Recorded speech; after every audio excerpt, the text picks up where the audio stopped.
Tem coisa que não devia ser contada, mas eu vou contar, não porque é certo, mas porque ficou preso aqui, na garganta.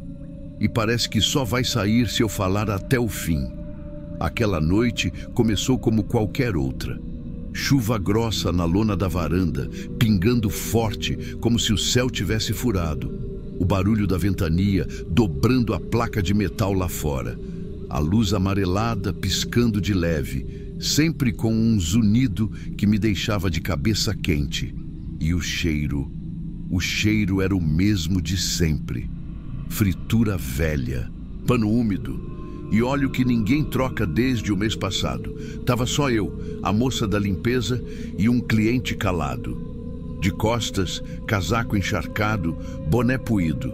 Sentado na mesa do canto, olhando para a xícara. Era a terceira vez que ele pedia café, sempre sem açúcar.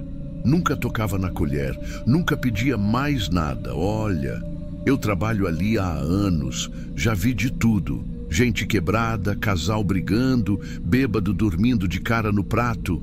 Mas ele era outra coisa, quieto demais, rígido demais. A unha do polegar esquerdo dele, preta, como se tivesse esmagado com porta. E ele escrevia, sempre escrevendo, num caderninho preto com caneta vermelha. Mas toda vez que eu me aproximava, ele cobria o que estava escrevendo com a mão. Duas coisas que eu sempre reparei na vida: gente que finge que não olha e gente que finge que não esconde. O relógio da parede marcou 23h47. Lembro porque é sempre nessa hora que o cozinheiro vai embora e eu fico mais alerta. Era só mais um turno e eu só queria ir embora. Mas aí a porta abriu com força. Entraram correndo da chuva um casal e um menino. Adolescente, uns 14, 15 anos, todos molhados com o cabelo grudado na testa, mas sorrindo. A mulher veio logo se desculpando, dizendo que a chuva pegou eles no meio da estrada e pedindo só para esperar passar ali dentro. O homem agradeceu, puxou 2 cadeiras. O garoto não falou nada. Só ficou em pé perto da porta, olhando. Aquilo me deu uma sensação ruim. Não sei explicar. Talvez a forma como eles pareciam estar encenando alguma coisa. Os gestos exagerados, os sorrisos demorados demais. Mas eu estava cansada. E quando a gente está cansada, tudo parece exagero mesmo. A mulher se aproximou do balcão, segurando o celular com os 2 dedos, como quem entrega alguma coisa de vidro. Disse que estava com a bateria acabando, pediu para deixar carregando ali, atrás do balcão. Eu peguei e coloquei na tomada, sem nem olhar direito, e voltei ao meu posto. Foi aí que o homem do boné se levantou pela primeira vez. Saiu da mesa em silêncio e foi para o banheiro dos fundos. Deixou o caderninho na mesa, sem perceber, ou de propósito. Acho que era para eu ver. Olhei para a mesa, olhei para o banheiro. O som da chuva estava tão forte que abafava até os meus pensamentos. Mas alguma coisa dentro de mim mandou eu ir. Me aproximei da mesa. Limpei de leve com um pano, fingindo estar trabalhando. E aí eu vi, na capa preta do caderno, escrito com caneta vermelha, rostos que ainda faltam. Senti o estômago revirar. Abri. Cada página, uma foto colada com fita, pessoas diferentes, lugares diferentes, sempre uma mesma coisa em comum. Todas estavam distraídas, de costas, comendo, ou mexendo no celular, ou de cabeça baixa. Pessoas comuns, registradas como se fossem alvos, como se alguém tivesse seguido cada uma daquelas pessoas só para capturar aquele momento em que elas estavam completamente vulneráveis. Folheei até a última página. E aí, ali estava a minha foto, recente, com meu uniforme vermelho, segurando a garrafa de café, servindo uma mesa. O ângulo da imagem era de dentro da lanchonete, atrás do balcão, de um ponto que ninguém deveria ter acesso, só funcionário. E ali, no canto da imagem, uma legenda escrita à mão. Ela esqueceu da minha cara, mas eu nunca esqueci da dela. As pernas enfraqueceram. Eu encostei de leve na cadeira da mesa ao lado, disfarçando. O ar estava pesado. Parecia que o lugar inteiro tinha mudado de temperatura. Voltei os olhos para o banheiro. A porta continuava fechada. Respirei fundo. O casal conversava com o garoto, sorrindo. Sorrisos tão suaves, tão fora de lugar. Me virei para o balcão. O celular da mulher ainda estava ali, carregando. A tela piscando devagar. E foi aí que eu fiz uma coisa que nunca tinha feito antes. Peguei o aparelho, desbloqueado. A tela abriu direto na galeria de fotos. E o que tinha ali me destruiu. As primeiras imagens eram as mesmas do caderno. A mesma mulher loira vista de costas numa praça de alimentação. O homem de terno esperando na fila de um pedágio. Uma moça nova mexendo no cabelo num ponto de ônibus, olhando para o nada. Todas em silêncio, todas em momentos de descuido. Mas depois vinham outras. Fotos de dentro de carros, fotos feitas pela fresta de janelas, gente dormindo, gente chorando no sofá, gente tirando roupa, gente sem saber que estava sendo vista. E aí, lá estava eu de novo, várias vezes, no ponto do ônibus com o avental sujo na mão, descendo do ônibus com sacola de mercado, de costas na porta da minha casa, com o cabelo preso, solto, molhado. Não tinha como negar. Aquelas imagens vinham de alguém que me seguia havia tempo. Alguém que sabia tudo de mim. E mais abaixo vi as fotos deles. Do homem do boné, da mulher que me deu o celular, do garoto. Todos estavam no álbum, em diferentes lugares. Uns como observadores, outros como vítimas ou fingindo ser. A cabeça girava. E aí eu notei que tinha uma pasta de vídeos. Meu dedo tremia, mas abriu mesmo assim. O primeiro era curto, mostrava uma mulher no banheiro de um posto, trocando a parte de cima da roupa. A legenda dizia: ela demorou a perceber que já era tarde. O segundo vídeo mostrava uma câmera escondida num banco de trás de carro. Alguém chorava pedindo ajuda, mas a imagem nunca mostrava quem filmava. Só o som da respiração pesada de quem segurava o aparelho. Mas foi o último vídeo que me apagou por dentro.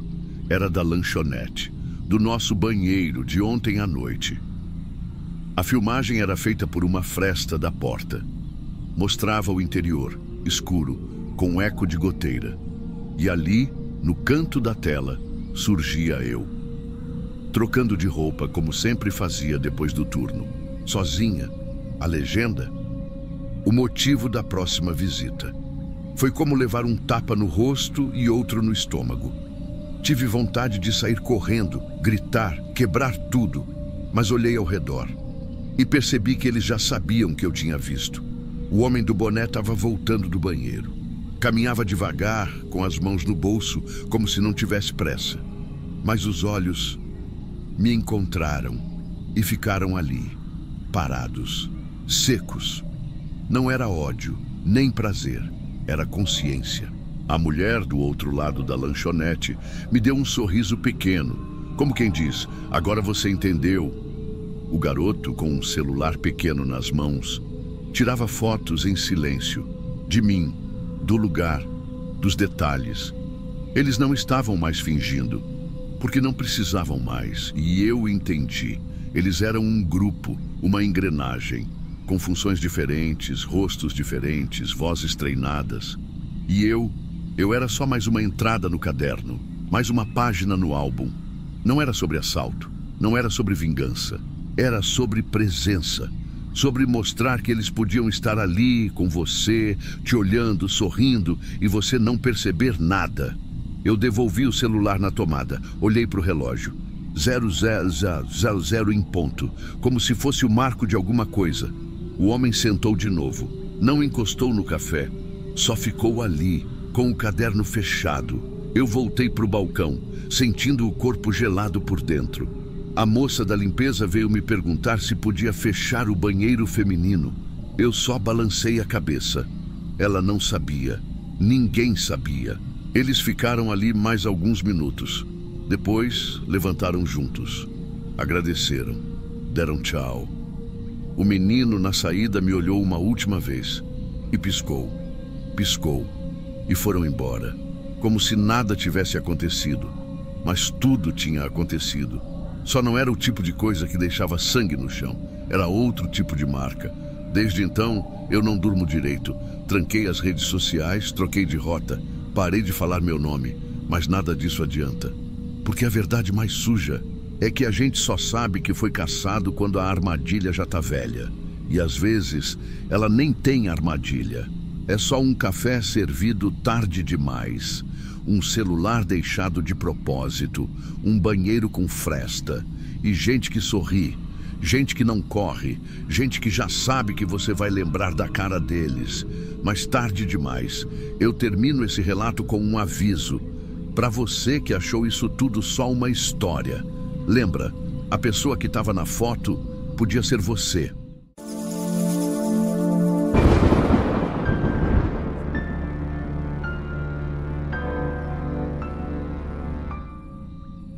Me chamo Adelmo, tenho 63 anos, já trabalhei na roça, já cuidei de criação, já tive mulher e filho. Hoje, só tenho silêncio. A casa onde eu moro fica num canto de terra vermelha, longe do centro, cercada por mato e por uns arames frouxos que já deviam ter sido trocados. Eu passo mais tempo sentado na varanda do que dentro da casa. Gosto de ouvir a chuva. A chuva não julga. A noite em que isso aconteceu foi uma daquelas de céu rachado. Começou a chover de tarde e não parou mais. Às vezes parece que o mundo está tentando lavar uma sujeira que não sai. Eu ainda estava acordado. Sempre fico. Dormir é que me acorda o que eu tento esquecer. Foi quase meia-noite quando escutei o primeiro barulho. Um passo no terreiro. Depois outro. Lento. Molhado. Meu cachorro, o Nego, rosnou, mas sem latir. Ele era velho, quase não ouvia mais. Mas naquela noite pareceu ficar em alerta.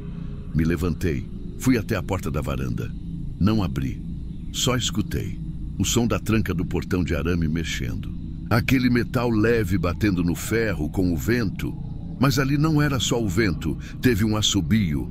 Na hora me gelou o sangue, porque aquele assobio era igualzinho o que o Caio fazia. Desde menino, quando queria chamar sem acordar a mãe, ele assobiava daquele jeito, baixo, rápido.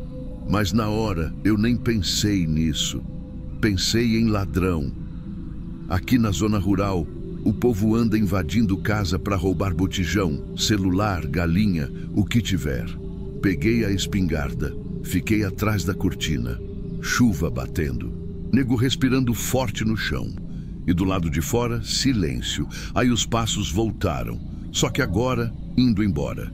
Não teve correria, nem pressa. Quem estava ali, desistiu. Fiquei parado uns bons minutos, até me convencer de que o que tinha vindo já tinha ido. No dia seguinte, o Nego não veio me esperar na porta da cozinha. Achei estranho. Saí para procurar. Encontrei ele deitado perto da caixa d'água. Espumava pela boca, os olhos esbranquiçados. Tinha se contorcido tanto que o chão em volta estava sem grama. Agachei do lado. Ele ainda respirava, fraco. Fiquei ali, sem saber o que fazer. Minutos depois parou. O Nego morreu do meu lado. E eu não fiz nada. Na mesma manhã, fui dar uma volta pelo terreno. Queria ver se encontrava pegada, sinal de invasão. Atrás de um tambor velho que eu usava para juntar água da chuva, vi um volume escuro. Era uma mochila, velha, rasgada num canto, encharcada, pesada. Levei para dentro, abri na cozinha. Primeira coisa que vi foi uma blusa azul, desbotada, com uma costura torta no ombro que fui eu mesmo quem fez. Eu lembrava dessa blusa. Tinha dado para o Caio quando ele tinha uns 14, na época da feira de Sertânia. Ele usava até para dormir. Debaixo da blusa, um caderno. Molhado, as folhas coladas. E dentro, uma carta. Não era carta de despedida, era só um pedido. Palavras escritas com raiva, outras com medo. Tinha rasura. Tinha goteira de lágrima ou de chuva, não sei. O Caio dizia que estava sendo ameaçado, que se envolveu com gente errada, que precisava sumir por uns dias. Disse que não queria me pedir nada, só ficar escondido. Só por pouco tempo. A última linha: pai, eu só precisava que o senhor abrisse o portão. Meu filho voltou para casa e eu deixei ele ir embora, sem abrir, sem ver, sem dizer uma palavra. Eu reli aquela carta mais de 10 vezes. Cada vez que lia, a letra parecia mais nova, mais viva. A blusa eu reconheci de cara. Era ele. Tinha vindo de verdade. E eu estava acordado. Estava ali a poucos passos. Só precisava ter aberto. Mas a gente sempre acha que tem tempo, né? Depois que a mãe dele morreu, eu nunca mais soube como falar com o Caio. A gente não era próximo. Eu errei muito. A mãe dele era o meio de campo. Ela traduziu nós dois por anos. E quando ela se foi, eu fiquei com esse orgulho torto no lugar da voz. A última vez que falei com o Caio foi aos berros.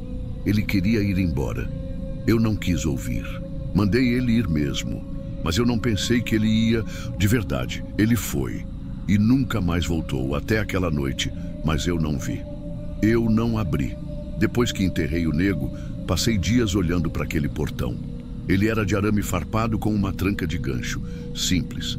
Daqueles que se abre até com a ponta de uma vara.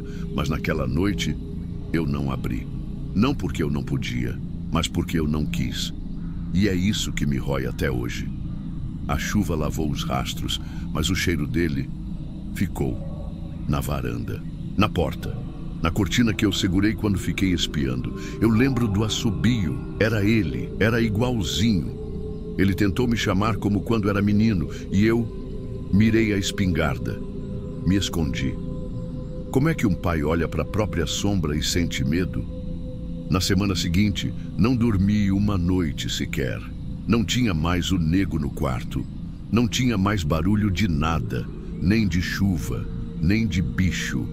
Comecei a ouvir o portão balançar com o vento, de noite. 3 vezes por noite. Mas era só o vento. Era. Não tinha mais ninguém. Mas mesmo assim, eu ficava esperando o assobio, esperando o passo molhado, esperando que por um milagre torto ele tivesse voltado de novo. Mas milagre não volta.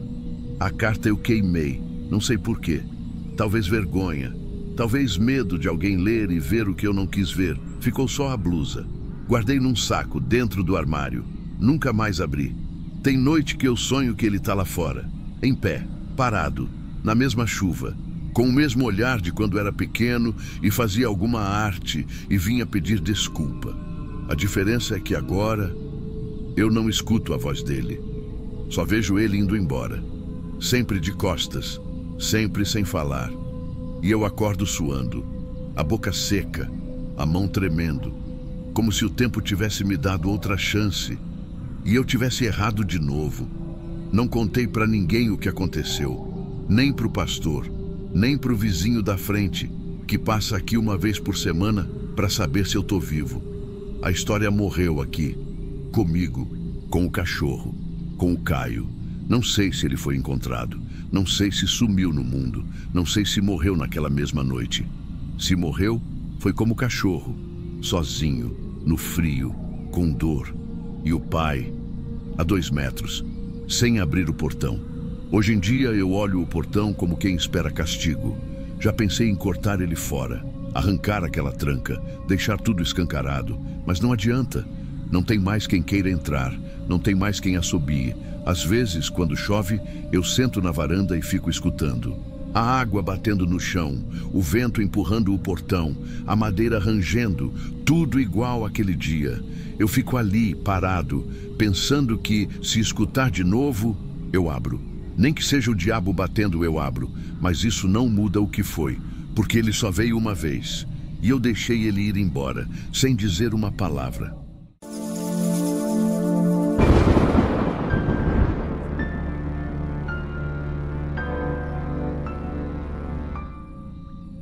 Eu nunca quis ser pai. Mas fui, e talvez por isso eu tenha falhado tanto. É com essa frase que eu começo, porque é a única coisa que eu tenho certeza até hoje. Nunca fui o tipo certo para ser pai. Eu vivia na estrada, dormia em cama de cimento, comia marmita fria sentado na beira do assoalho do caminhão. Não tinha paciência, não tinha lar fixo, não tinha plano nenhum. Mas a vida não espera a gente estar pronto. A vida, ela empurra. Eu conheci a mãe do Lucas numa daquelas noites de posto em Tocantins. Ela trabalhava na lanchonete. Sorriso bonito, olhos meio tristes e uma força que chamava a atenção até no silêncio.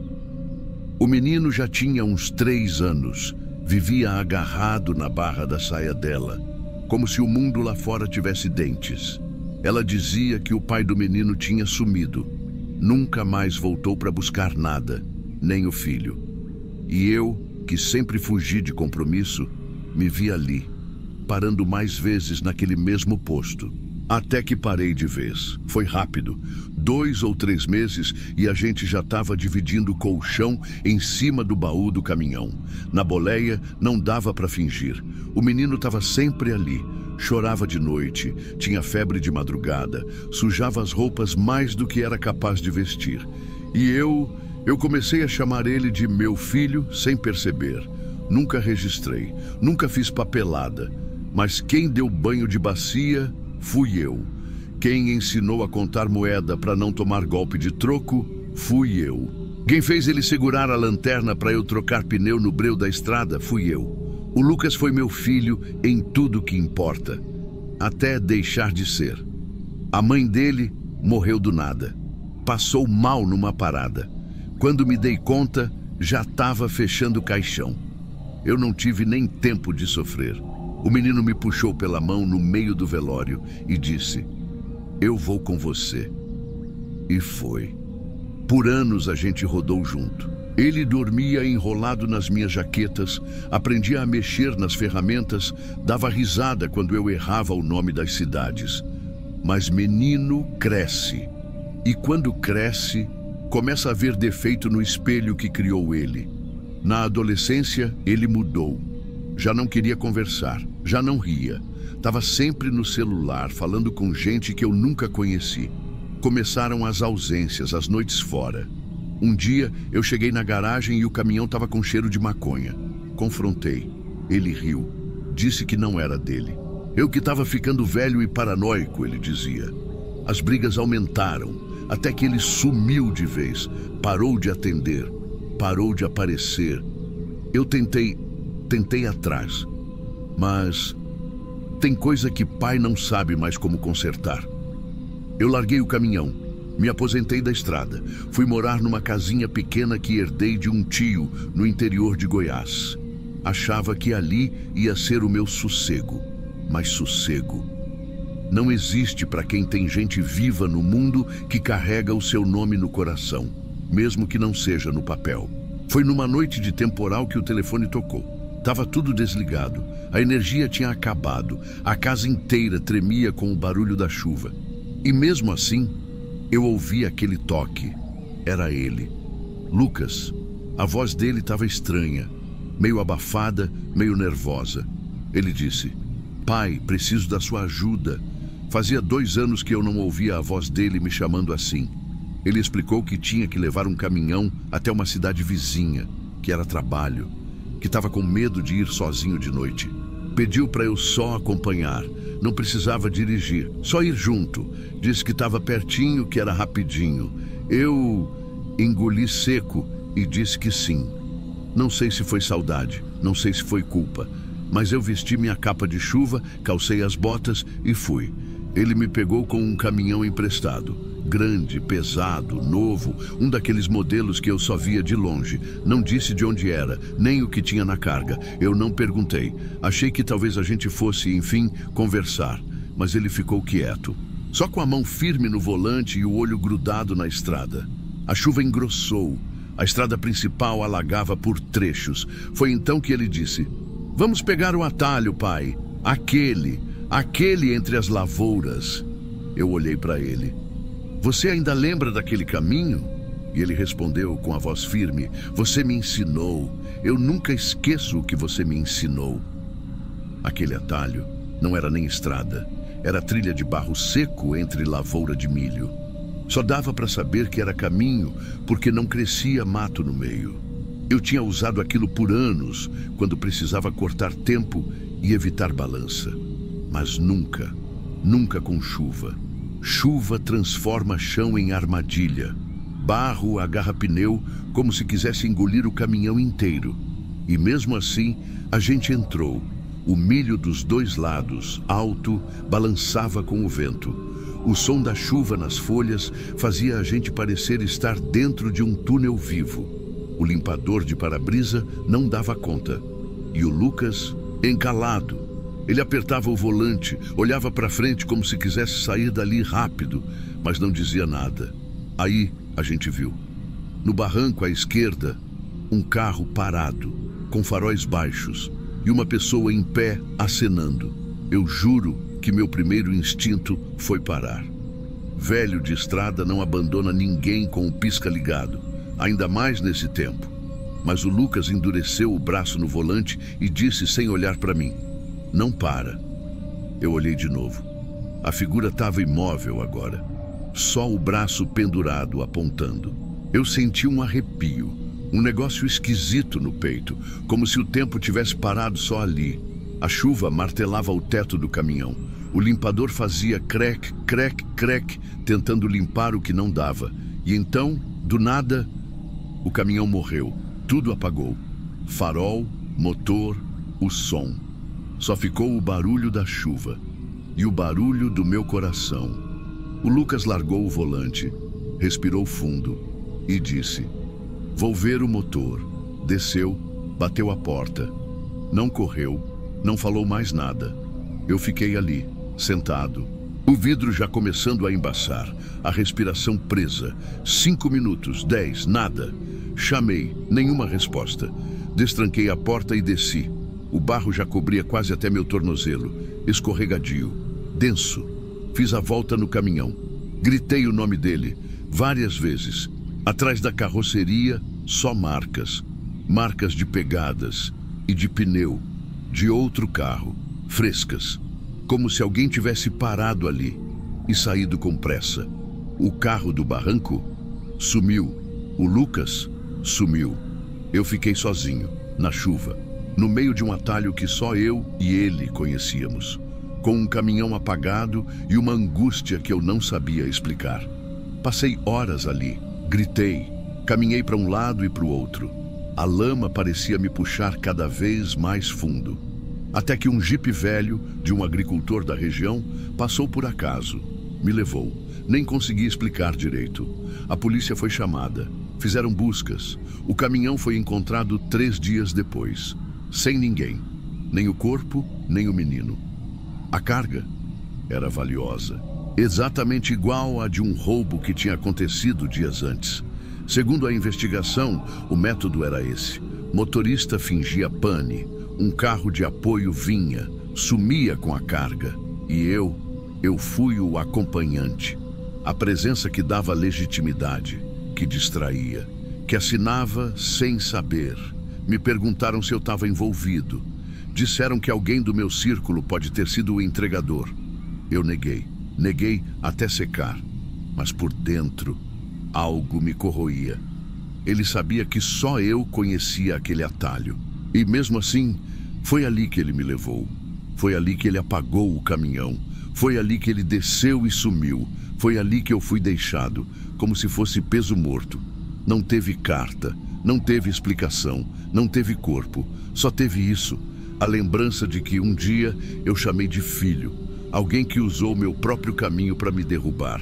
E a frase que não sai da minha cabeça: Você me ensinou. Eu nunca esqueço o que você me ensinou. Hoje eu penso, se eu fui o pai dele a vida inteira, quem foi que ensinou ele a ser isso?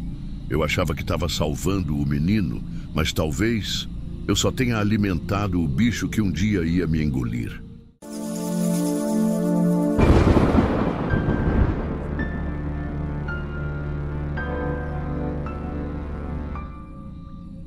Sexta-feira, 22h15 da noite. Chovia tanto que parecia que o hospital ia ser levado embora com tudo dentro.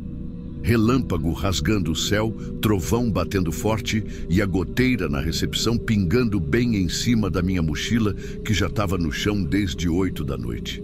Eu estava cansada, mas não era só o cansaço do dia. Era o cansaço de sempre. Aquele que a gente não escolhe sentir, mas parece que nunca vai embora. Era para eu ter largado às 10. Mas a Vanessa, do plantão da madrugada, como sempre, atrasou. E ali estava eu, sozinha, com dor nas costas, com os pés molhados porque a água tinha voltado do ralo do banheiro.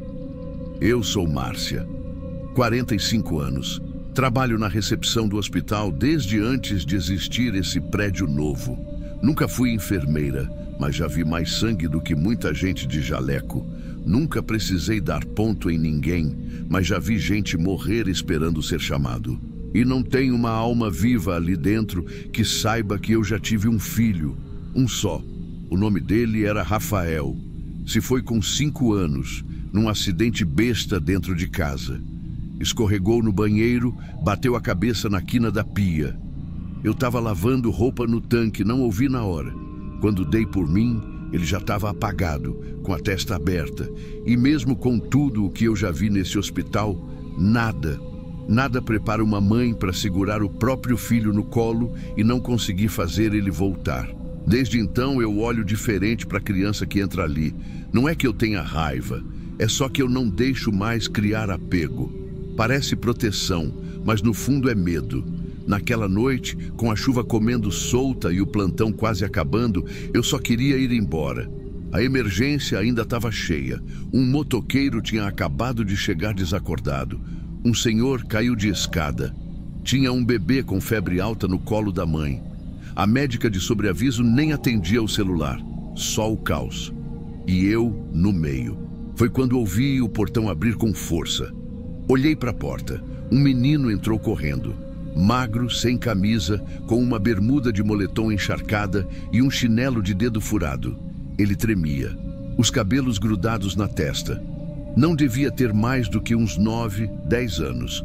Parou na minha frente e falou bem baixinho, quase com medo de ser ouvido. Moça, minha mãe mandou pedir um guarda-chuva. Eu travei. Não era comum. Não estava machucado. Não estava doente. Só tremendo. Olhei lá para fora. Não vi ninguém. Nada. Nenhum carro, nenhuma mulher gritando.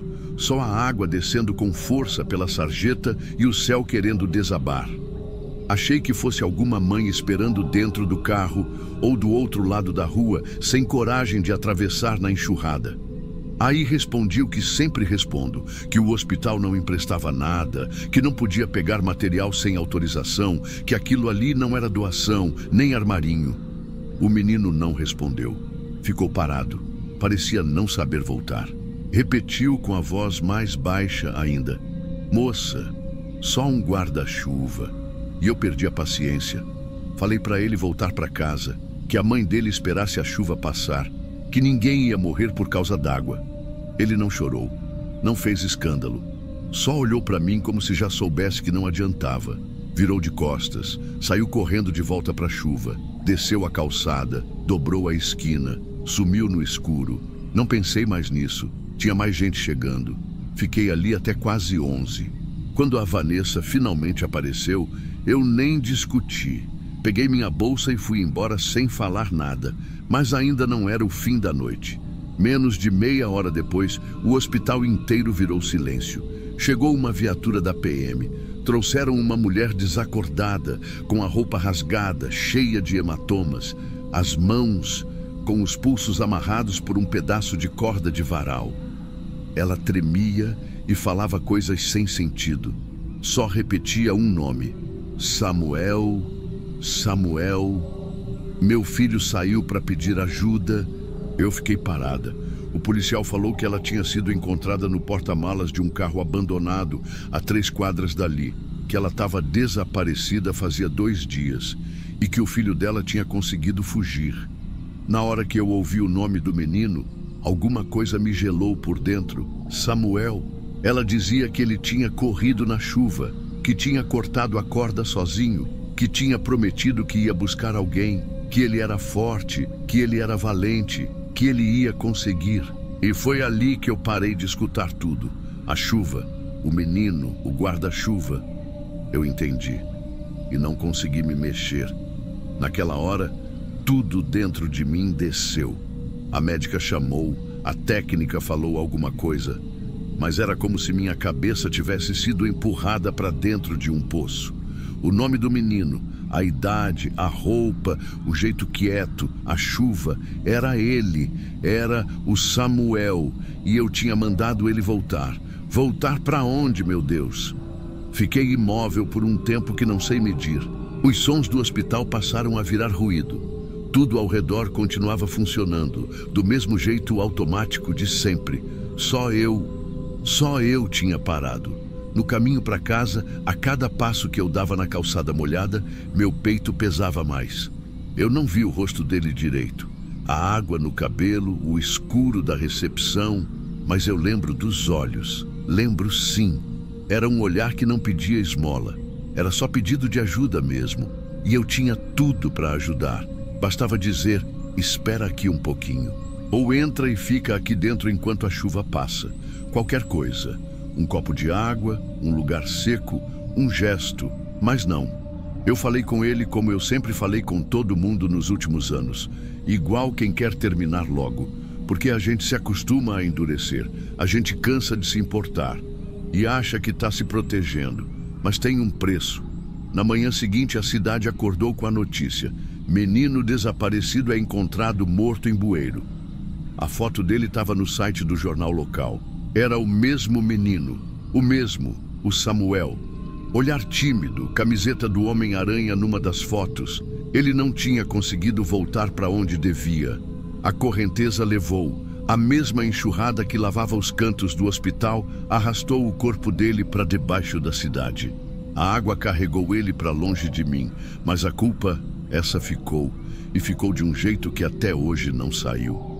Dias depois, eu fui até a direção do hospital. Não falei nada sobre o menino. Só pedi que instalassem um toldo maior na entrada. Falei que era por causa dos idosos que escorregam. Inventei.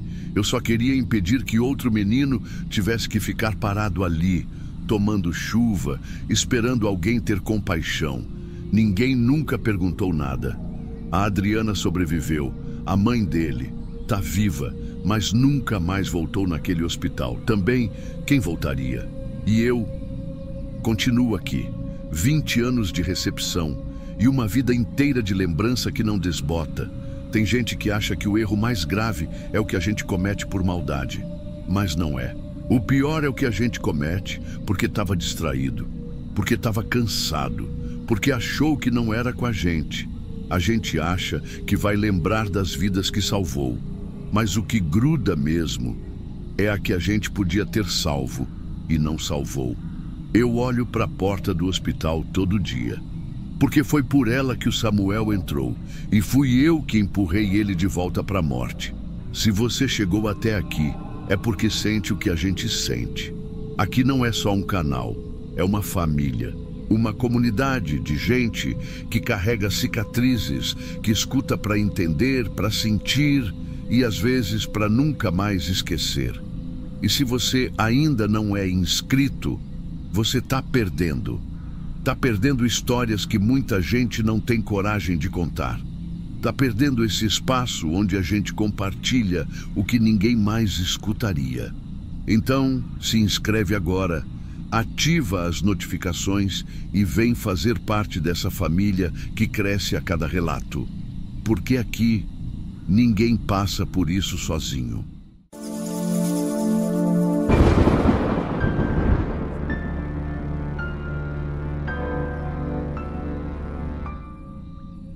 Eu não sou o tipo de pessoa que fala muito. E talvez seja por isso que isso tudo tenha me doído tanto. Porque naquela noite, só tinha uma coisa que eu devia ter feito: abrir a boca. Faz uns 2 anos isso. Eu tinha acabado de ser chamada para cobrir um plantão noturno numa clínica de repouso psiquiátrico no interior de São Paulo. Aquela cidadezinha média, bem cuidada, onde todo mundo parece ter uma rotina limpa, sabe? E a clínica era exatamente assim. Bonita por fora, silenciosa por dentro. Gente educada, muito protocolo e pouca verdade. Me ligaram no fim da tarde, dizendo que a técnica da noite tinha passado mal e que eu podia ganhar hora extra se assumisse o turno. Eu aceitei.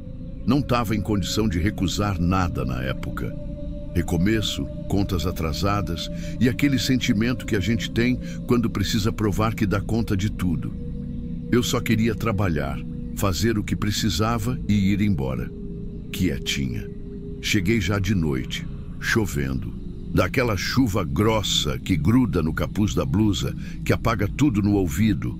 O bairro inteiro estava sem luz e a clínica estava funcionando no gerador. Mas ele só aguentava o básico. Luz na recepção, corredores principais, algumas salas. Os fundos estavam às escuras, literalmente. O lugar era estranho, não no sentido de feio ou bagunçado. Pelo contrário, tudo limpo, bem cheiroso, mas não o cheiro bom. Era o tipo de cheiro que incomoda. Um misto de éter, lisoforme e café velho. Sabe aquele cheiro que gruda no jaleco e volta contigo para casa? Era isso, e dava um peso no peito que nem sei explicar. Me colocaram na ala dos fundos, onde ficam os pacientes que, segundo eles, precisam de mais cuidado. E isso, lá dentro, era um código. Quando falavam isso, significava que era onde colocavam os pacientes difíceis. Só que ali, difícil podia significar qualquer coisa. Desde surto verdadeiro até filha de empresário que não se encaixava no padrão da família. E eles tinham dinheiro suficiente para trancar qualquer desvio do script. Fiquei com a supervisão das salas 10 a 15. A maioria estava dormindo ou sedada. E foi nessa hora que falaram de uma paciente nova. Sala 12, recém-chegada, menina de 19 anos. E eu lembro bem da forma como a diretora falou. Ela é bonita, mas precisa de vigilância, muito manipuladora. Assim mesmo. Eu não comentei nada, claro. Só peguei as anotações, os horários de medicação e fui para o corredor. E lá era o silêncio. Só o som da chuva contra os vidros e o gerador roncando lá longe. O corredor onde ficava a sala 12 estava quase todo no escuro, só com uma luz de emergência bem fraca na ponta. A ficha da paciente dizia o de sempre: episódios de agressividade, ideação suicida, resistência à medicação. Mas ali tinha algo estranho. Ela não tinha histórico de surtos anteriores, não tinha passagem por hospital, nem diagnóstico fechado. Só comentários vagos e o nome do pai. Um homem conhecido na cidade. Vi isso e engoli seco. Aquilo não era raro. E cada vez que acontecia, eu lembrava da minha irmã. Eu cresci com um trauma que nunca contei nem para psicólogo. Minha irmã mais velha foi internada quando tinha 17. Na época diziam que era depressão profunda. Mas o que ela tinha mesmo era raiva. Raiva da nossa mãe, da escola, do silêncio que obrigavam ela a manter. Era uma menina inteligente demais, sensível demais, e num mundo onde isso incomoda. E quando ela gritou, medicaram. Quando tentou sair, trancaram. Depois, ela nunca mais foi a mesma. E eu aprendi a calar, a obedecer, a andar nas beiradas. E foi andando nas beiradas daquela noite que eu ouvi a primeira batida. Tava quase 1 da manhã. Eu tinha acabado de repor uns materiais na copa da ala. O barulho da chuva tinha aumentado e o corredor estava escuro, mas ali, bem de leve, vindo da porta da sala 12, veio o som. Toque, toque, pausado. Não era grito, não era surto, era só uma batida, como quem pede para sair sem chamar atenção. Fiquei parada por uns segundos. O coração acelerou. Peguei o crachá, chequei os bolsos, mas eu não tinha a chave da sala 12. Só a médica responsável tinha. E ela já estava dormindo, numa ala reservada para os funcionários. Eu podia chamar? Podia. Mas sabia o que ia acontecer. Ia acordar a mulher, ela ia mandar sedar a paciente e fim. E eu seria mal vista por não saber lidar sozinha. Me aproximei devagar da porta. Encostei o ouvido. E ali eu ouvi um som que nunca mais saiu da minha cabeça. Um choro abafado. Não era desespero. Era uma dor que estava tentando não existir. Aquilo me destruiu por dentro. A menina, ela estava tentando se segurar, implorando, mas com vergonha, com medo. Fiquei ali parada, me sentindo um monstro. E não sei se pelo som da chuva ou por um sopro de coragem, eu me abaixei. Encostei a mão na fresta da porta e foi aí que aconteceu. Um papel escorregou por baixo, dobrado, pequeno, escrito com pressa, mas com uma caligrafia linda. Eu li ali mesmo, e o bilhete dizia: eles dizem que eu sou perigosa, mas só tenho medo. Se amanhã eu estiver sedada, por favor, conte para alguém. Fechei os olhos, segurei o papel com a mão trêmula. Me senti uma covarde, uma criminosa, uma cúmplice. E sabe o que eu fiz? Escondi o bilhete no bolso. Eu não dormi naquela noite. Terminei o plantão andando de um lado para o outro, com o bilhete dobrado no bolso, igual faca virada para dentro. Toda vez que eu pensava em fazer algo, vinha uma voz dentro de mim dizendo: e depois? Você vai sustentar isso? Vai contra quem manda? Era mais do que medo. Era a certeza de que se eu abrisse a boca, eu não só ia perder o emprego, eu ia perder o chão. Eu ia abrir uma ferida que nunca mais ia fechar. Eu tentei ver a paciente de novo antes de acabar o turno. Mas a sala 12 ficou em silêncio pelo resto da madrugada. Nenhuma batida, nenhuma palavra. Às 7 da manhã, a troca de plantão começou. A coordenadora da manhã chegou sorrindo, como se fosse mais um dia normal. Eu mal consegui olhar nos olhos dela. Entreguei os relatórios, disse que estava tudo em ordem e fui embora no automático. Mas antes de sair, passei pelo refeitório dos pacientes. Queria ver se ela estava lá, se tinha alguma chance de olhar para ela sem a porta no meio. Mas a cadeira da sala 12 estava vazia. A moça não apareceu para o café. E ninguém estranhou. Ninguém perguntou. No prontuário, mais tarde, anotaram: paciente sedada preventivamente por risco de surto. Conduta recomendada: manter isolamento e medicação contínua. Foi como se ela tivesse surtado no escuro. Mas eu sei que ela não gritou. Ela não atacou ninguém. Ela só bateu com a mão, devagar, e pediu ajuda. Cheguei em casa destruída. Tirei o jaleco, lavei o rosto, deitei e fiquei olhando para o teto. A chuva ainda caía, mas dentro de mim já era outra coisa. Era o tipo de peso que não evapora. E aí vem o detalhe que me rasgou de vez.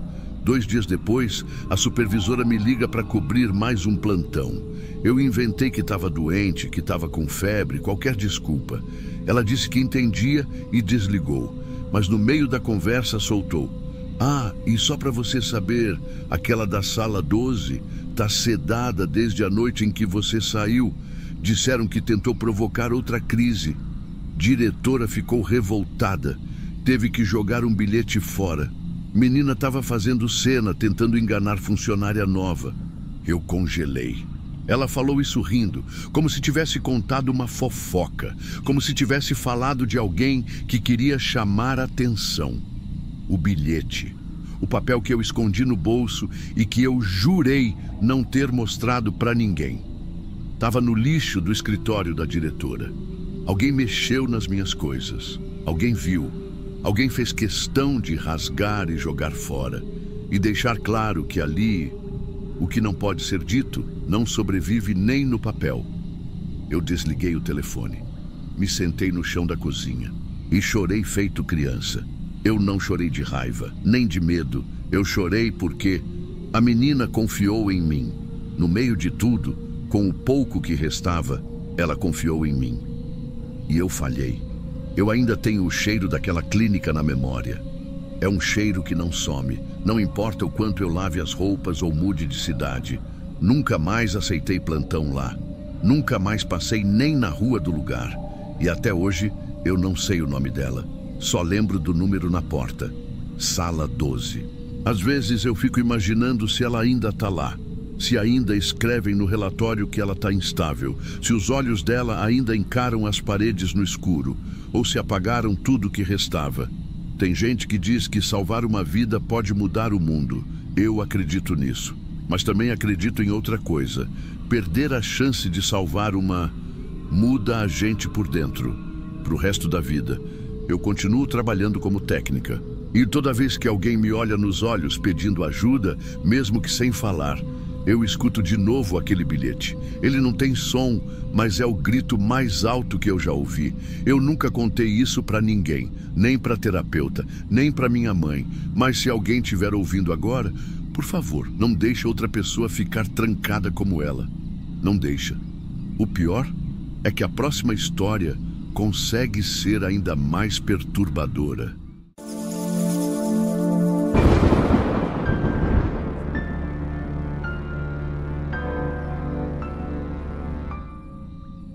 Eu não vou florear, não. Se você está esperando escutar um arrependido, pode parar por aqui. Eu não me orgulho, mas também não me arrependo. Meu nome é Ronaldo, tenho 38 anos. Trabalho como vigilante noturno numa rodoviária pequena, no interior do Mato Grosso. Aquelas estaçõezinhas de cidade que só tem 2 guichês, telhado de zinco e os bancos de cimento que parecem nunca secar. Já fui motorista de ônibus interestadual por 10 anos, mas me afastaram. Disseram que eu tinha episódios de desorientação. O que eles não entendem é que tem coisa que a gente vê e não desvê. E o problema nem é esquecer. O problema é lembrar do jeito certo. Na madrugada que eu vou contar aqui, eu estava de plantão. Era começo de março, o tempo virando. Chuva grossa, barulhenta, dessas que batem no zinco como se tivesse gente jogando pedra no telhado. Rodoviária vazia. Só tinha eu, 2 cachorros vadios e um senhor que sempre dorme no mesmo canto, encostado na coluna perto do bebedouro.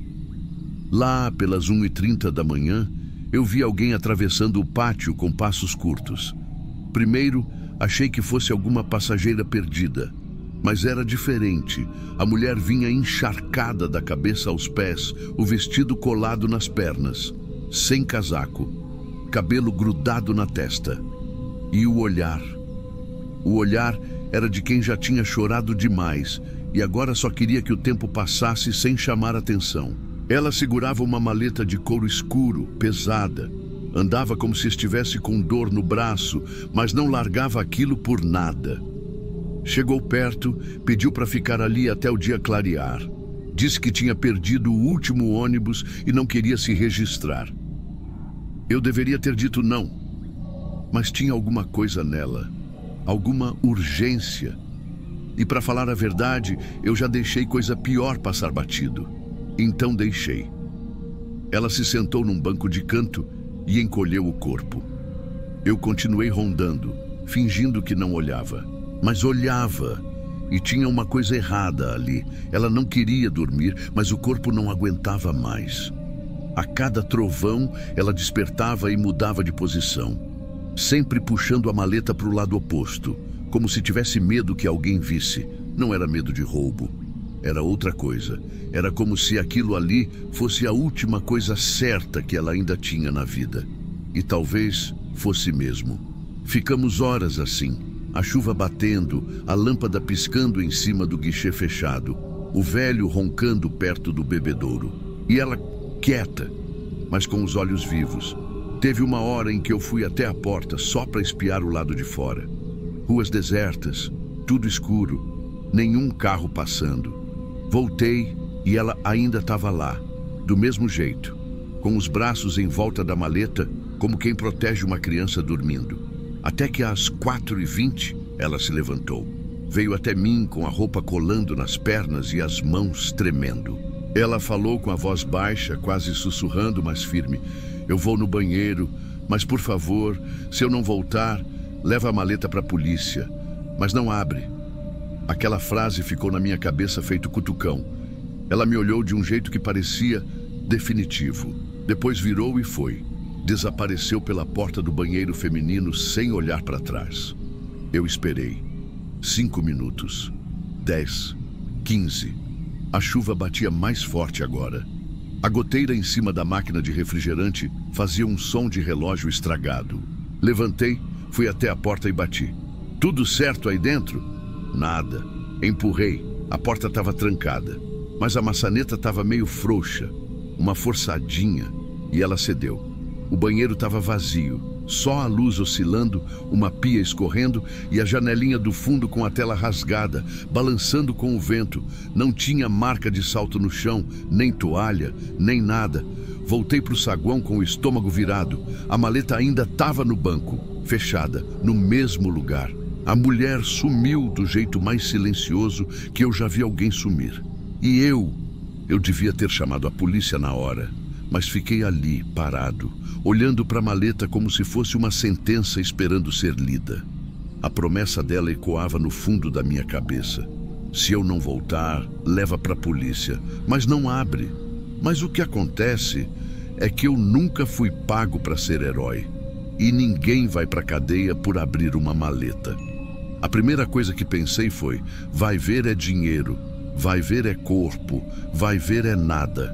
Mas não era nenhuma dessas coisas. Ou pior, era um pouco de todas. Eu me sentei no banco em frente, com a maleta entre os joelhos.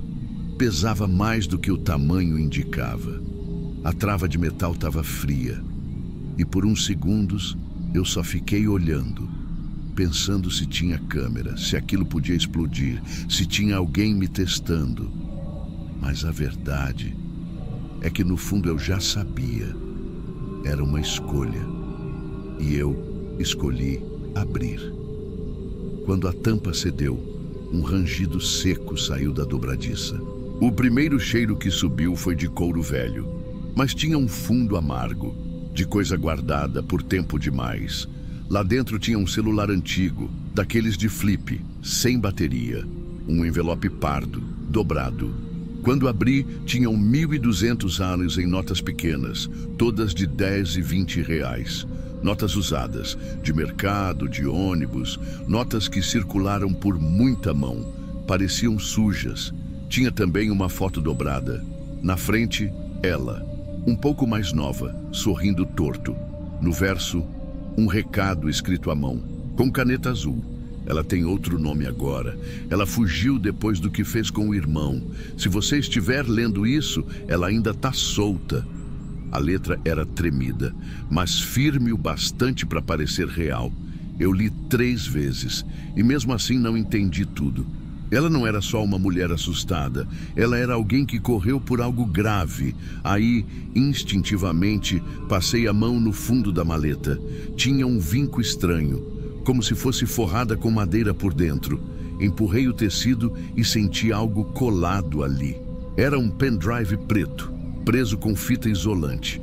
Ali, naquele momento, eu soube. Aquilo não era para mim, mas estava nas minhas mãos. Respirei fundo. Guardei tudo de volta, tranquei a maleta, deixei atrás da recepção e esperei o amanhecer. Não chamei a polícia naquela hora. Também não contei para ninguém que a mulher tinha aparecido. Esperei 2 dias. Na noite seguinte, levei o pendrive até um advogado da cidade. Disse que era uma coisa da família de um parente meu que morreu e que precisava vender. Ele nem piscou. Me deu R$2.000 em dinheiro vivo. Disse que tinha gente que pagava mais por coisas assim. Eu não perguntei quem. A parte que me assombra não é o que eu fiz, é o que eu descobri depois. Uma semana depois, 2 policiais vieram até a rodoviária. Disseram que tinham recebido uma denúncia anônima sobre uma mulher que passou por ali com informações sobre um grupo antigo de tráfico humano. Mostraram uma foto dela. Era a mesma da maleta. Ela tinha desaparecido 6 anos antes, depois de denunciar um esquema de aliciamento e transporte de adolescentes entre estados. Segundo os jornais da época, ela era a única testemunha viva, mas sumiu antes do julgamento. O grupo foi solto. A suspeita é que ela reapareceu com novas provas e estava tentando entregar para alguém que não era eu.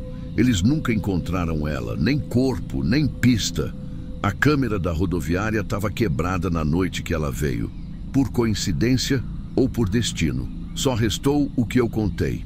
E eu fui chamado para depor, claro. Mas disse que não sabia de nada. que tinha visto uma mulher parecida, mas que ela foi embora sem dizer para onde. Mentira, fria, calculada, mas fácil, porque ninguém nunca me pagou para ser herói. Nunca me prometeram um prêmio por fazer o certo. O que me ofereceram foram R$ 2.000 e eu aceitei. A história dela sumiu de novo, assim como ela. E o pendrive provavelmente foi queimado, deletado, escondido, e aquele grupo continua por aí. E toda vez que chove forte de madrugada, eu lembro dela saindo do escuro, com o cabelo grudado na testa e os olhos pedindo ajuda. E eu, sentado, sem fazer nada. Mas se você acha que isso me corrói, não, isso me atravessa. Faz parte do que eu sou agora. Tem gente que sonha com justiça. Eu sonho com silêncio. E às vezes, o barulho da chuva é tudo o que eu preciso.